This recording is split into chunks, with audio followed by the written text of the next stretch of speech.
ගෙදරදිම හදාගත්ත සිම්පල් මදුරුවෝ ගෙදරදිම හදාගත්ත simple මදුරු. Hi guys! ගෙදරදිම හදාගත්ත සිම්පල් ෆේස් මාස්ක් එකක් දාලා බලමුද? හරි මේ ෆේස් මාස්ක් එක මම හදාගත්තා. මේක හදාගන්න හරිම ලේසි. coffee, honey and yogurt නැත්නම් ඔයගොල්ලන්ට මේක fresh milk උනත් use කරන්න පුළුවන්. මම ටිකක් liquid ගතියට තමයි හදාගත්තේ. මෙච්චර liquid ගතියට හැදුවෙත් නෑ. ටිකක් උපු ගතියට හැදුවේ. ටිකක් රස්නේ වැඩි. ඒක නිසා පොඩ්ඩක් liquid ගතිය වෙලා. ඉතින් අපි දැන් apply කරගමු.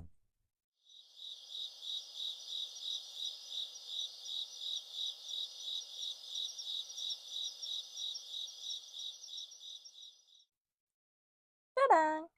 මම ෆේස් මාස්ක් එක දාගත්තා. මම ෆේස් මාස්ක් එක ටිකක් බෙල්ල ටිකක් පහළට වෙනකම්ම ෆේස් මාස්ක් එක දාගත්තා. මොකද හැම වෙලේම මූණට පැක් එකක් දානවා නම් ඒක බෙල්ලටත් දාන්න අමතක කරන්න එපා. නැත්නම් බෙල්ල එක පාටක් මූණ එක පාටක් වෙනවා.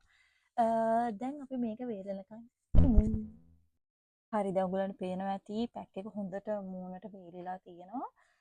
දැන් මේ තියාගෙන හිටියා ඇති මොකද විනාඩි 15ක් 20ක් විතර අපි තියාගෙන හිටියා. දැන් අපිට පුළුවන් ෆේස් පැක් එක අපේ මූණෙන් හොදලා අයින් කරලා ගන්න. වව්!